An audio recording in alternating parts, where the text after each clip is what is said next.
The ultimate summer fruit with the dessert we know you just love. Begin this Fig Soufra by preparing the custard. Simply combine heavy cream, eggs, sugar, vanilla, and your favorite fig jam, along with a pinch of salt.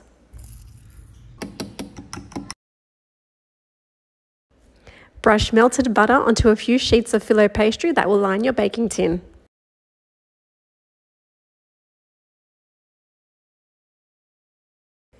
Fold 2 sheets of buttered filo pastry in a concertina fashion and create a spiral building a rosette design.